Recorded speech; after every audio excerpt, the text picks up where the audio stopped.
Now I'm going to show you a trait of the khawarij from Abu Bara, which is a blueprint of the manhaj of the khawarij.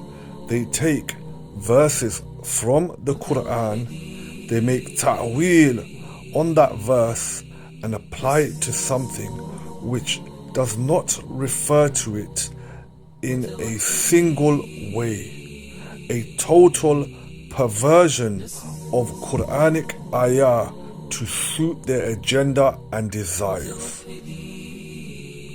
And the worst part is, the agenda is jihad, the agenda is hate, and the agenda is to support the dawla.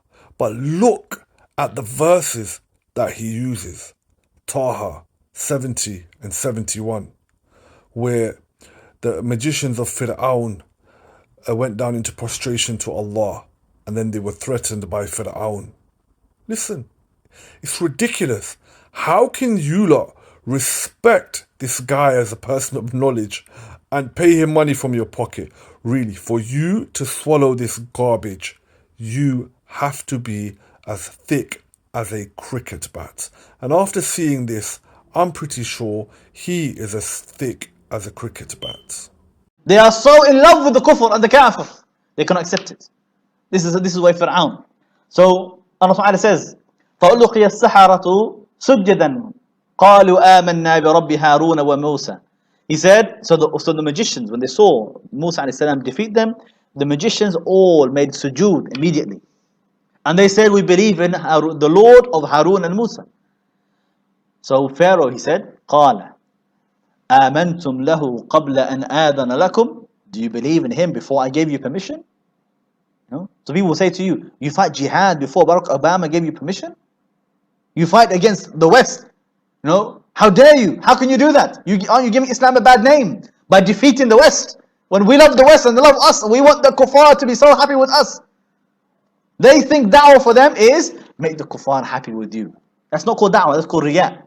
It's called showing off, pleasing the people instead of pleasing Allah. So then what he said? He said, قَالَ آمَنْتُمْ لَهُ قَبْلَ أَنْ آذَنَ لَكُمْ. Are you believing in him before I gave you permission? إِنَّهُ لَكَبِيرُكُمْ الَّذِي عَلَّمَكُمُ السِّحْرَ. So then he said, in fact, indeed, Musa, he must be your chief. He's the one who taught you the magic. The same magicians he employed, his own agents. Okay? His own agents that he employed to defeat Musa. Now when they were defeated and they believed in Islam, they repented. He turned around and said, no, it's all a big conspiracy. Musa is in league with you. Musa was the one, you were all together, you hatched the plan from before to deceive everybody. You came here, he's your real chief. He's your leader. He's just part of his group, in fact. And you come here to embarrass me. That was Fir'aun's conspiracy theory. So this evil thinking, always thinking about conspiracy. No way for Muslims to defeat America. How can Muslims do something so professional as 9/11? Impossible. It must have been the Jews. Only they are good enough. You see how crazy? They want to belittle the Muslims and always elevate the kuffar. They say, look, how can the Muslims defeat all of the Iraqi soldiers and make them all run away? 30,000 of them, there's only 800. It must have been an American agent. They're praising the kuffar so much. Have so much confidence in America. They think that America is the America of the movies. So impressed by them. And they look down on Muslims so much. They forget. Subhanallah. I actually had something like this. His evidence that the Khilafah is a big conspiracy is that look how they're defeating everybody.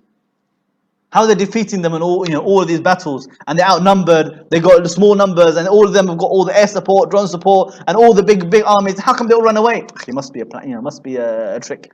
The whole thing must be a conspiracy. They must be working for them.